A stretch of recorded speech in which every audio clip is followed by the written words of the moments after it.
Welcome to TYT Sports, everybody. Ben Mankiewicz, it's Jayar Jackson right here. Week 11 in the NFL season. Turks and Jerks will begin. This clip will be Turks. Jayar, you have a Turk ready?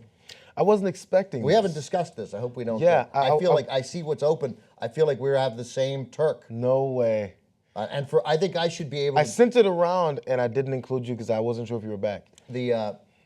Well, let's see, first of all, because it's from the same game, because it pains me. Or if it's for the same reason, we'll see, too, as well. Well, okay, here we go. Go ahead. Because, well, Kirk Cousins. Okay, good. We're not the same. Fantastic. Great. Oh, really? Oh. But he played a great game. He played a great game. So, of course, the Washington team beat up on the Packers again, 42-24. And I say again only because the Packers just got beat up on by the Titans last week. Yeah. And it's getting to the point where they've been asking for a few weeks. I think it's 4-game lose streak for the Packers now. They're 4-6. And people are wondering what's wrong with the Packers.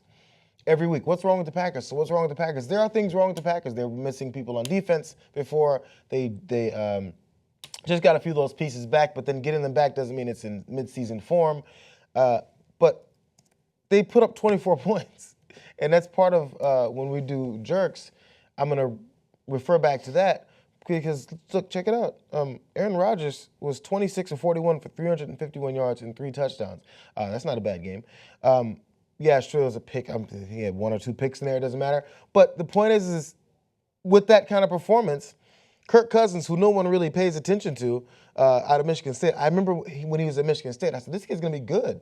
And he came in, and then RG3 was his team. They were drafted the same year. RG3 was the second pick of the draft. Yeah. Cousins went 4th. I think there were 7 or 8 quarterbacks taken ahead of him. Right. I mean, Andrew Luck was that draft. So you think about those 2 big names originally from that draft class. But Ryan Tannehill also went in the first round, and Brandon Whedon. No. Yeah.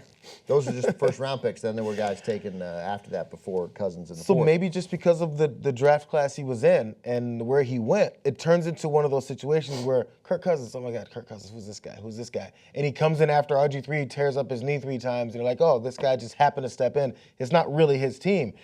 During the offseason, they gave him, they franchise tagged him, which some people get upset about, but they basically gave him 1 more year to prove himself as a legitimate starter. Yeah, they negotiated, they tried to make a deal, but the franchise tag is so high. It's like $20 million or $17 $19.9. Yeah, so it's $20 million. So there was very little incentive for him to sign anything other than a 3-year contract at $20 million. They wanted it much less, and he was like, look, I'm going to make $20 million this year. I think I'm going to have a good year. I'll cash it next year. Right. You want to franchise me again? Great. I'll make $23 million the year. And then what they're set up now, because then where this sparked, when I knew how good of a game he had, but afterwards, apparently he walked to the GM, Scott McLaughlin, and it was a really serious, not high five, but like handshake. He slapped his hand real hard. He rubbed his hair, and he said, "How you like me now? How you like me now?" And then so reading into it, like, it's going down. You should understand how good I am and get ready to pay me. Yeah, I think he's going to get paid, and I think they're going to keep him. I don't see how it being in Washington as starved as that city has been for,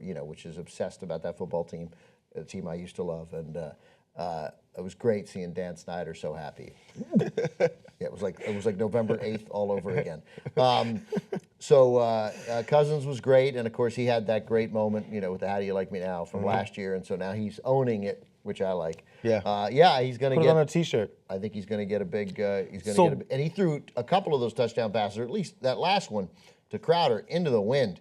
But he went and the Garcon one might have been into the wind too. Where he dropped it right in. It was just, both of them, and both of the look, in the Packers' defense, down 2 corners, 2 linebackers, they are not able to stop anybody right now. And then people don't really take that into account.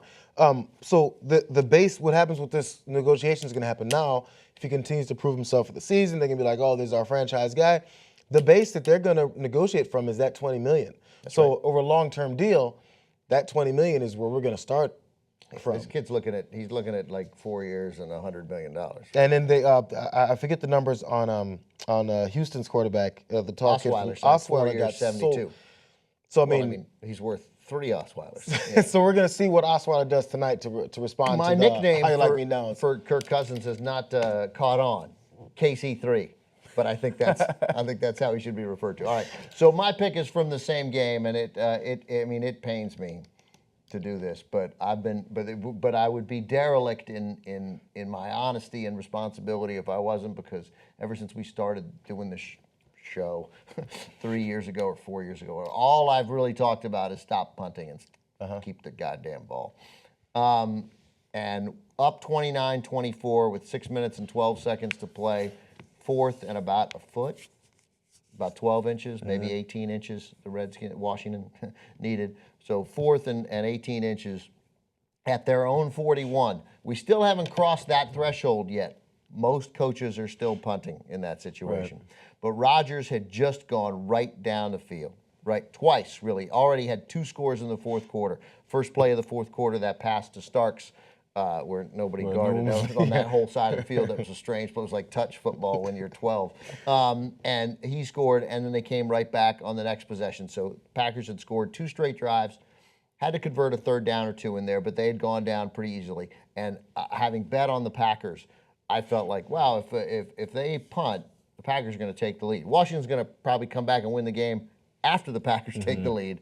Right. But so I was thinking, because the Packers were +3, I was like, Packers score, don't go for 2, don't get it, up 30-29, Washington wins 32-30. Right? I was like seeing that, because there's no way the Pack was going to stop Washington, as we saw. Washington scored 2 more times after that. But Gruden recognized that he needed to keep the ball, and he went for it. And it looked like it caught McCarthy off guard. It caught Chris Collinsworth and Mike Tirico off guard. It caught me off guard, because I don't expect it from Gruden. I don't expect it from any coach. It is so clearly the right play. The likelihood of you with a good offense getting 18 inches is really high. We could look it up, but the problem is many of those stats measure 4th and 1, and it wasn't 4th and 1. It was 4th and that. And Cousins got it. All he did was the quarterback sneak. He just shifted his body. He went sideways. Down. He got it. He got it by 1.5 feet. He made it easily. And they kept the ball, and then they scored like that. And then the game changed completely, and Washington was up 11, and then the Pack came back. They were driving again. Right. Jared Cook fumbled. Otherwise, I think this game was close. It was back and forth the entire time. It was close until that fumble, and then that turned everything around. Yeah. But so I just it was a bold decision by Gruden. It suggests that he is learning on the job.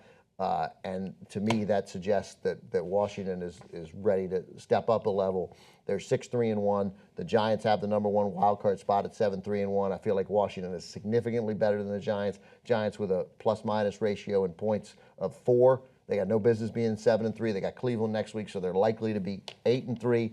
But I think Washington's better. That is shaping up as if that holds, really interesting wild card game, Giants and Washington. And this is one of those seasons.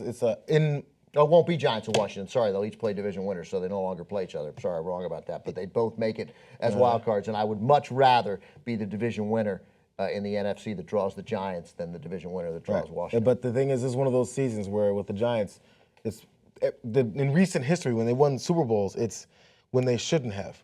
This could be one of those seasons. These guys, they keep.